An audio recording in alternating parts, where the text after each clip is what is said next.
Welcome to Gamma On Episode 5. I'm Oliver Renick, and we're going to have a great conversation today as we continue to probe minds of smart traders and those who've had a lot of different experience working with options.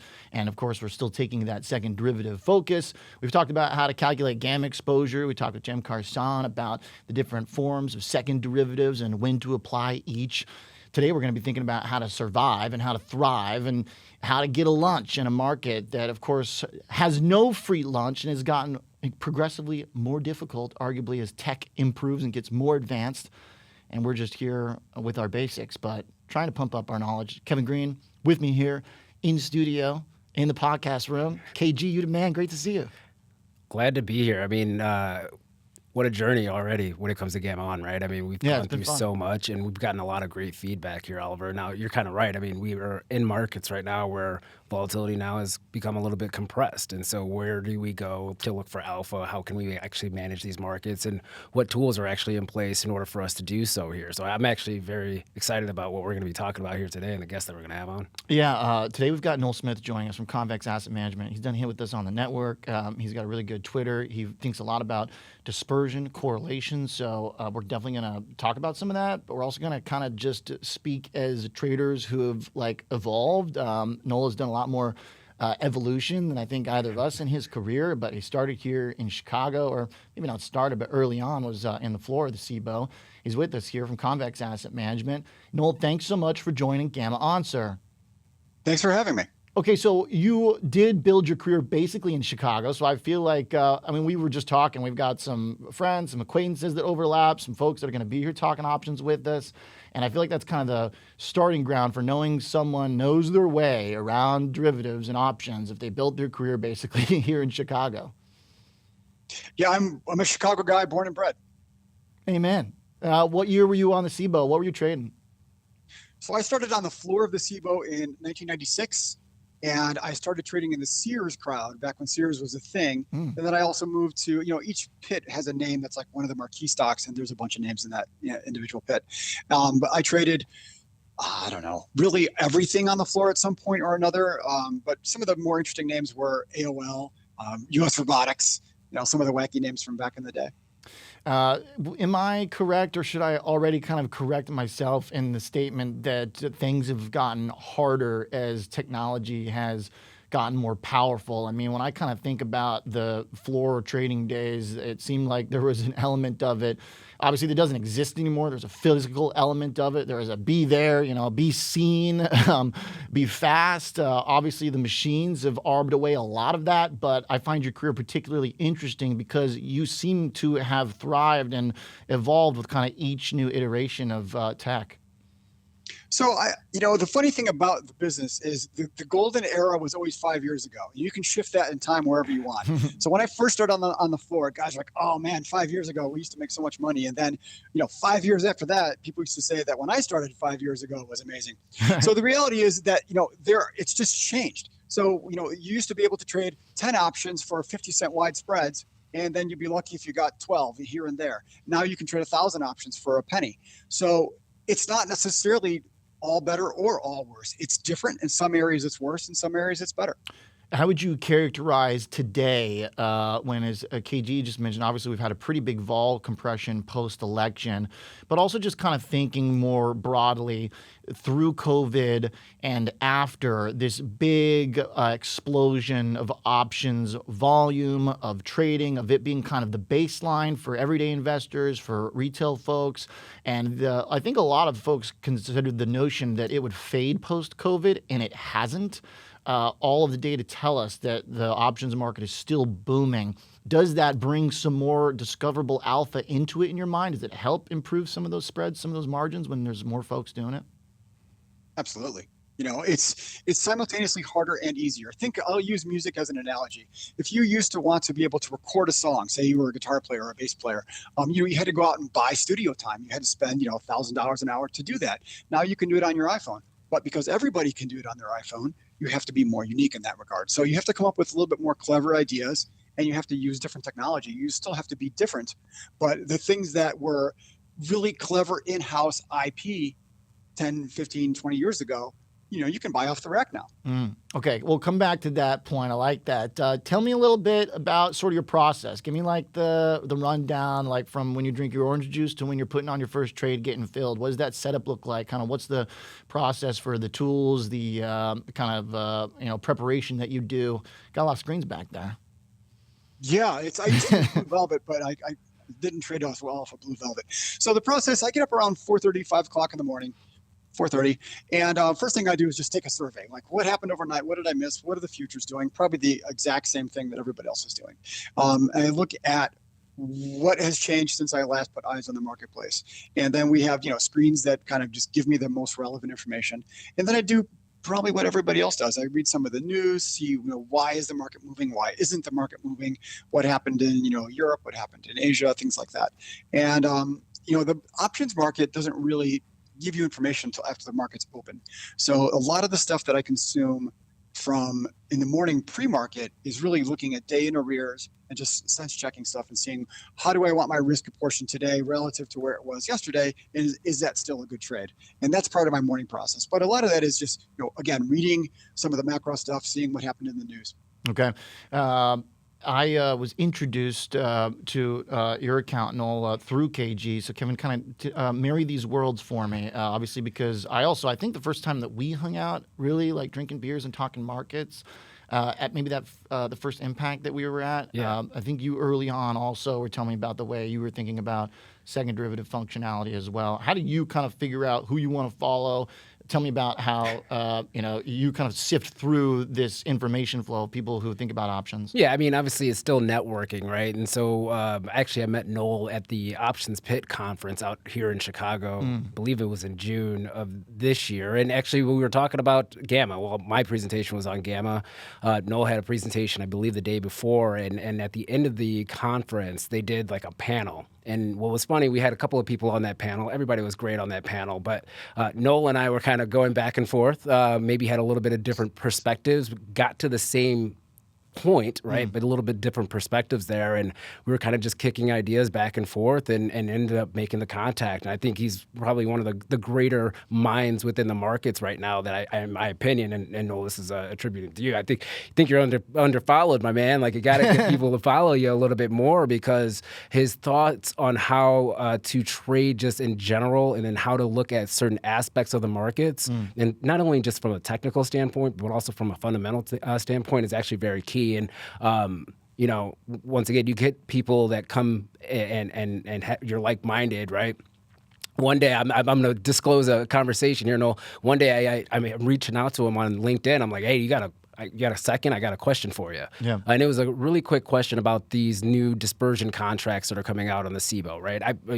From my trading career, I can talk about, vol products. I can talk about gamma, theta, whatever you want to get. I can get into the weeds with a lot of them, but dispersion is not really something that's on the front of minds for a lot of retail traders, but it does give you an edge when you're kind of utilizing that market, right? Or that concept, especially when you're a hedge fund or high frequency trader. So he's like, yeah, call me up, man. And so I call him up, and we ended up having like an hour and a half conversation about like everything under the sun when it comes to the markets. And so like you got to follow really good people like that. And there's always good knowledge out there. I think that's a good key takeaway outside of what we talk about from the technicals. For sure. Right?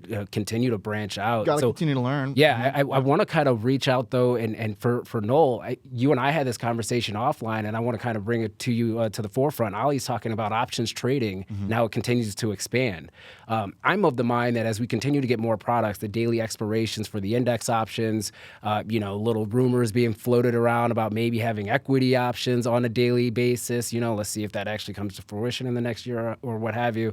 But I'm of the mind that the more options series that we have, yes, I believe that is actually a vol dampener over time. So right. No, I want to kick that back over, or even kick it to you. Totally. What do you guys think? A great question. I think we talked a little bit about that with Jen, which is a great thing to follow up on, because it seems like the smoother your surface gets, right? Like the smoother the surface gets, the more utility we should be able to drive from it. And you would think, price would be discovered more accurately. Thoughts on that, Noel?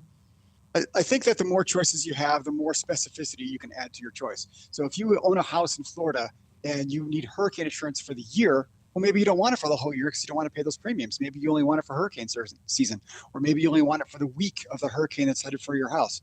So it does bring down the overall pricing because you can add specificity. What that also does is it will add volatility to the event. So if you're looking at like an election, right, the volatility was quite high. I'll call it 2% or so. But if you go 30 days hence, or 45 days hence, or 100 days hence, it's so much more unknown, and you don't need to know, which is another important way to think about it, because you can do what you want to do in the here and now, and you're not compelled to make longer range decisions. One of the ways in which this shows up is a lot of these options-driven funds that now are utilizing dailies. Like, for example, we talked with iSpy, which is a ProShares fund that uses daily call options that they sell. So you get the income, but to the point about having different time exposures, when they do it on a daily, it becomes a different product than a lot of existing like call writing options funds, because you're losing a little bit, right, if you're doing a monthly. So you have a different kind of set of risks, which just kind of brings me to this question, Noel, of when you think about the different ways to use options, do you think most people should be kind of thinking about it from an options standpoint, or do you think that some of these funds, some of these options-driven pseudo-passive funds will capture some of that market? So consider what the reaction function is for each one of those players. If you have a fund that is mechanically selling options into the marketplace, who are they selling them to? Well, they're selling them to the marketplace, the market makers. So the market makers, what they're going to do is they're going to lower the gamma that they're buying, or the price of the volatility that they're buying, so that they think that they can make money. So they're not really interested in if it's a 40 vol or a 20 vol or a 10 vol. What they have to do is they have to buy it for a number lower than what it's going to realize. And so if they know that there's going to be 50,000 options for sale in the next hour or two, what do you think they're going to do? What do you think any wholesaler is going to do when a bunch of inventory is coming online? They're going to lower their price because they know that seller is going to sell something like irrespective of price. And there's a competition, there's a marketplace for this, so you can't just lower your price to whatever. But the market makers will lower their volatility so that they can buy it at a price where they think they can make money. But the crucial thing to understand is that the market makers will hedge. And the ETFs or overwriting or buy writing community, they don't hedge. So they're going to be out there selling their daily or their weekly or their monthly, 5% of the money call or a 5 delta call, whatever, it doesn't matter. But they're not doing anything else with it. They're simply holding it until it dies or it goes in the money. But the market makers will hedge. And if they're buying vol for less than they think that it's fair value at, which is why they would buy vol to make money, and then they're hedging around it, it can be reflexive, which can be a vol compressor net overall. Mm-hmm. Love that point. What I find very interesting, Noel, we try to highlight some of these events around options expiration that could actually create a little bit of intraday volatility, right? They're not, especially when you have these rolls, they're not going to be the headline catalyst for why the market moves. But it's funny to see some of the intraday action. And there's a lot of traders, retail traders and speculators out there that try to follow fund flows. And sometimes we see aggressive buy. Yeah, right. I mean, it's actually you follow pretty closely. Yeah, I mean, it's what we do, literally follow every single day. QYLD is actually a very interesting one, right? Well, that's on the NDX side, but NDX options don't get the volume flows like SPX. And so sometimes on a monthly basis, you can see those rolls kind of cause a little bit of intraday volatility, and maybe that also does spook the equity markets. And then we have the quarterly options too, where we have the JP Morgan collar, that equity fund that everybody kind of talks about too, and how they're going to be layering on new positions. At some point though, Noel, this seems like this ETF world on the passive side, these cover call strategies, in my opinion, it's going to get way too saturated. And do you think that also could be something that, once again, dampens volatility? I mean, if everybody's kind of doing it, it seems like it's.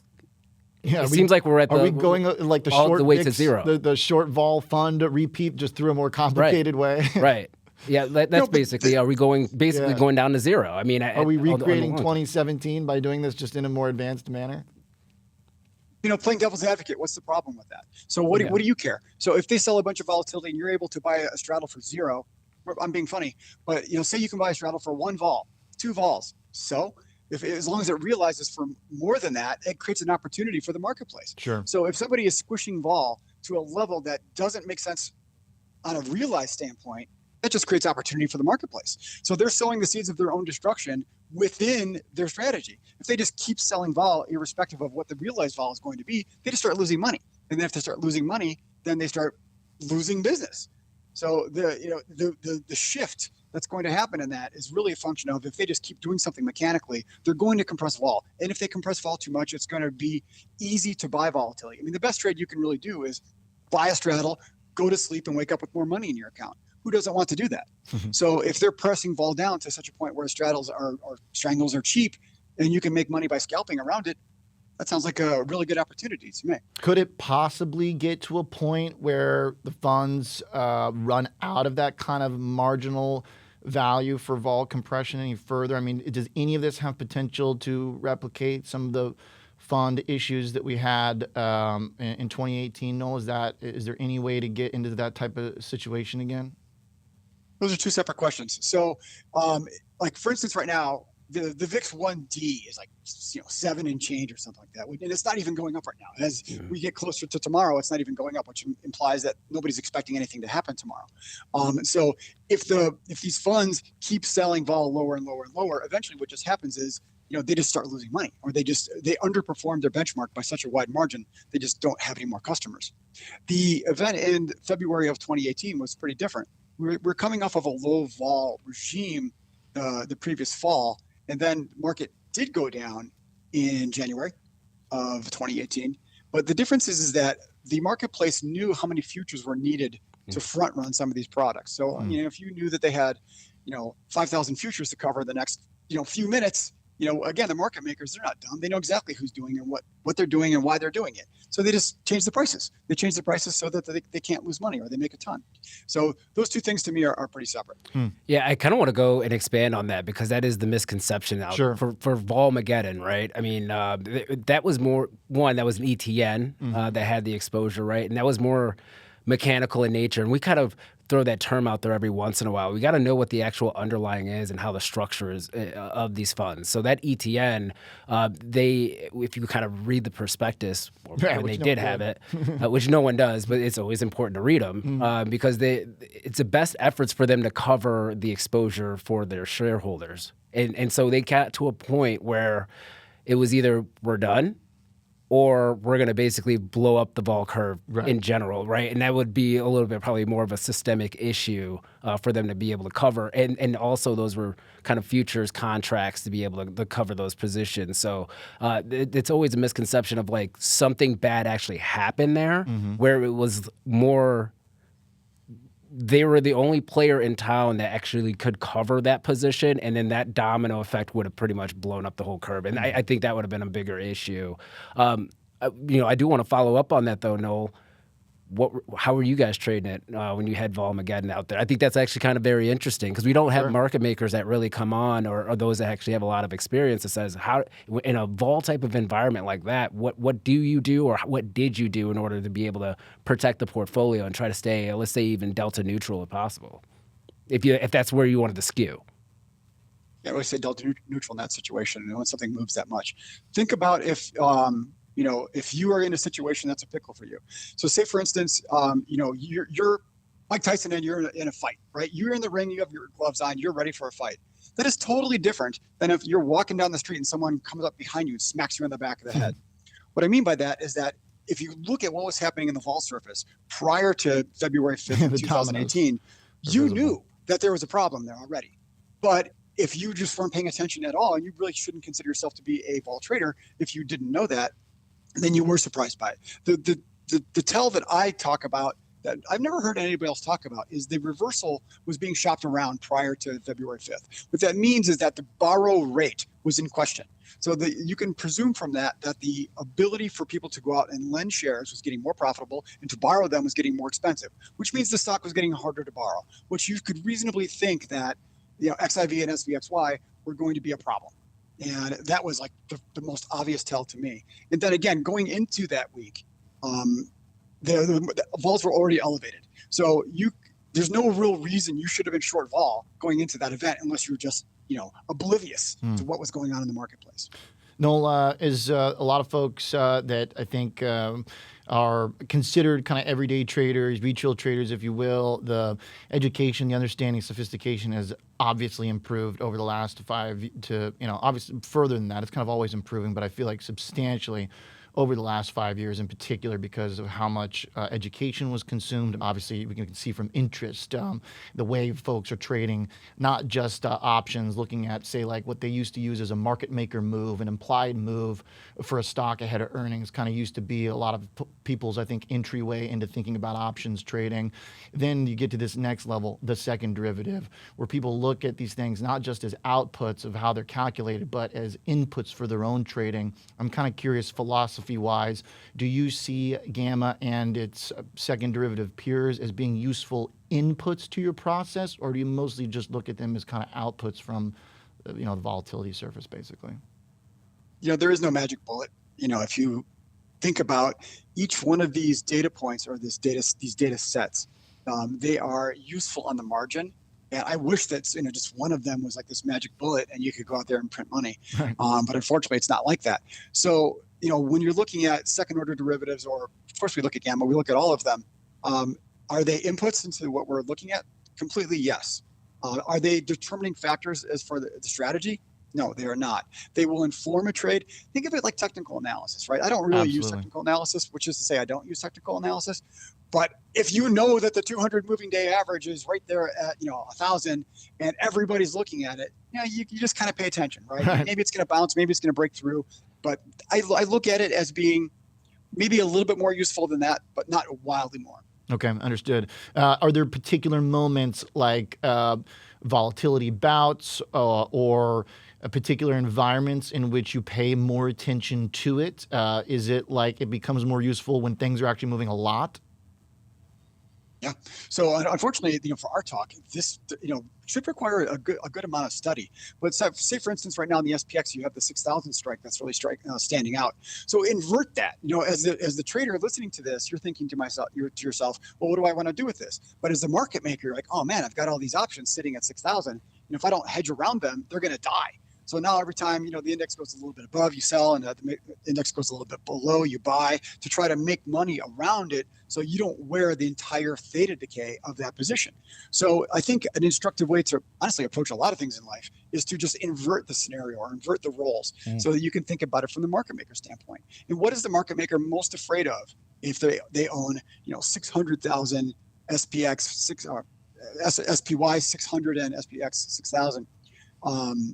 You don't want your options to go to zero, right? You want your options to make you money, or you want to scalp around them so that you can make money on that position.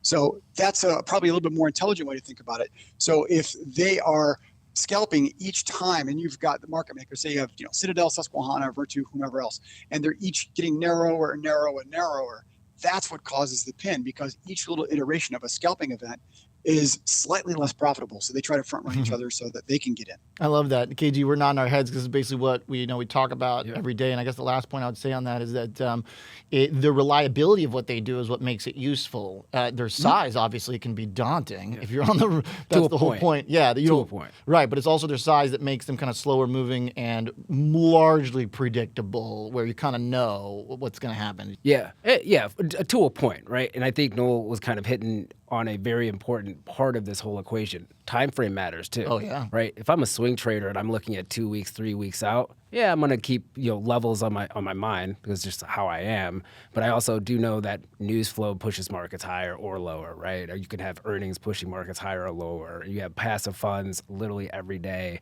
that's juicing up market caps across the board. So I think if you're kind of looking at those scalps or those intradays, and we're looking at those positive gamma levels, negative gamma levels, where we talk about that pen risk as Noel was kind of talking about, there's ways to be able to try to capitalize that on the options front, especially if you're a premium seller, right? And that's usually what a lot of individuals try to do. They try to sell out on the wings, or they might have a pen at 6,000 and they might sell the fly, a butterfly at that 6,000 level, just to be able to try to capitalize on it. But it's very important to know that every single day the position for a market maker changes. Right. The position in the market changes. The narrative also changes. And so some of the longer term technical analysis, fundamental analysis, or trying to find flows, I think is still going to be key there to be able to try to capitalize on that. You do see a lot of times how they overlap too, the technicals and the gamma levels. Yeah, It's not definitely. coincidence. It's not coincidence at all.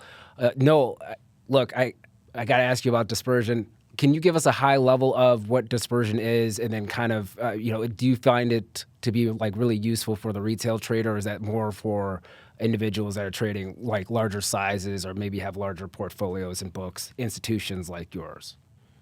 So putting the trade on is probably a little bit more institutional because it's expensive and it's difficult to do. But knowing why it goes on or levels where it can go off can be very useful for a retail trader.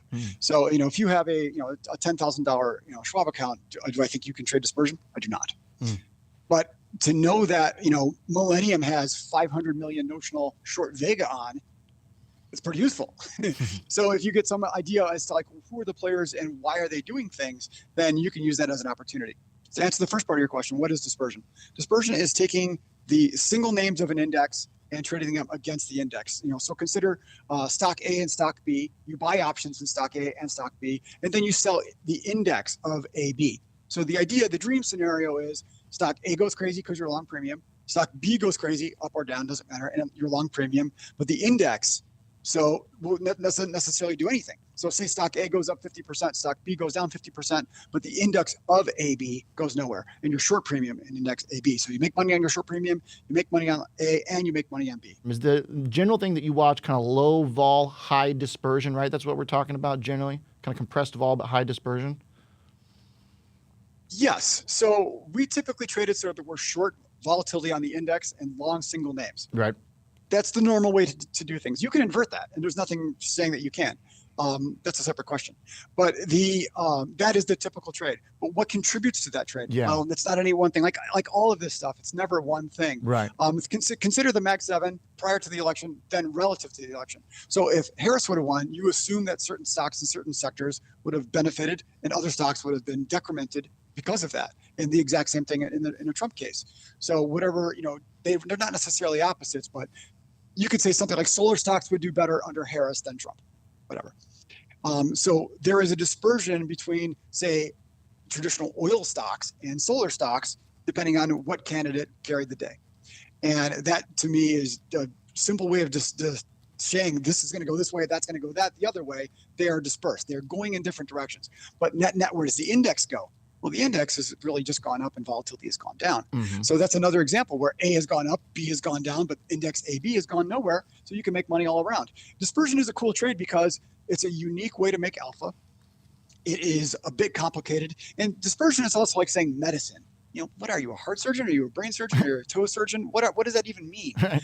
There are a lot of different ways to do dispersion. Totally. Where are you on the curve? Are you doing it in the S&P 500? Do you have certain leans? Are your sector weightings? Are you doing variance futures? Are you doing variance OTC swaps? I mean, there's a lot of different ways to do this. So you can't just say, I trade dispersion. Right. What does that mean? What do you do? But there are a lot of different factors that do contribute to a compression of volatility.